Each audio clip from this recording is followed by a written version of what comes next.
அரசு வைத்திய அதிகாரிகள் சங்கத்தின் தலைவர் டாக்டர் சஞ்சீவ தென்னகோனின் தலைமையில் சங்கத்தின் சிரேஷ்ட அதிகாரிகள் ரணில் விக்ரமசிங்கவை இன்று சந்தித்தனர்.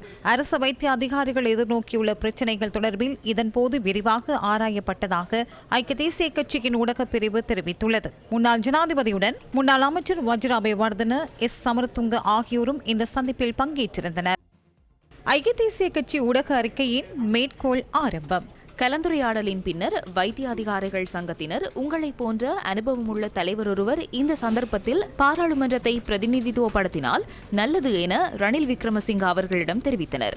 இல்லை, நான் தற்போது ஓய்வாக இருக்கின்றேன், எனினும் உங்களுக்கு தேவையான ஒத்துழைப்பை வழங்க நான் தயார் என முன்னாள் ஜனாதிபதி அதற்கு பதிலளித்தார். அந்த சந்தர்ப்பத்தில் ஐக்கிய தேசிய கட்சியின் தவிசாளர் வஜிர அபேவர்தன, நாம் நாட்டுக்காக அவரிடம் சேவையை பெற்றுக்கொள்வோம் என வைத்திய அதிகாரிகளிடம் கூறினார். மேற்கோள் நிறைவு.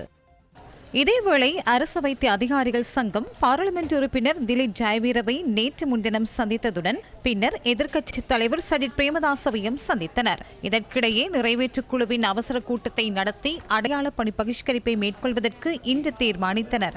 அடிப்படை சம்பளத்தின் 80% மேலதிக கடமை நேர கொடுப்பனவு புதிய சம்பள திருத்தத்தின் பின்னர் அடிப்படை சம்பளத்தில் 120 வரை குறைவடைந்துள்ளதாகவும் அடிப்படை சம்பளத்தில் 20 இருந்த விடுமுறை நாளுக்கான கொடுப்பனவு 30 வரை குறைவடைந்துள்ளதாகவும் தெரிவித்து அவர்கள் இந்த தீர்மானத்தை மேற்கொண்டனர்.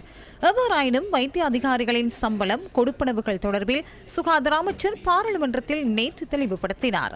மேலதிக கடமை நேர கொடுப்பனவு, விடுமுறை நாளுக்கான கொடுப்பனவு அதிகரிக்கும் விதம் தொடர்பாகவும் அமைச்சர் சுட்டிக்காட்டினார். அமைச்சரை நேற்று பிற்பகல் சந்தித்த அரசு வைத்திய அதிகாரிகள் சங்கம் தமது பணி பகிஷ்கரிப்பை எதிர்வரும் 21ஆம் தேதி வரை ஒத்திவைப்பதாக அறிவித்தது. ஐக்கிய மக்கள் சக்தியின் பாராளுமன்ற உறுப்பினர் கலாநிதி ஹர்ஷடி சில்வாவை இன்று முற்பகல் சந்தித்த அவர்கள் மீண்டும் இவ்வாறு கருத்து தெரிவித்தனர்.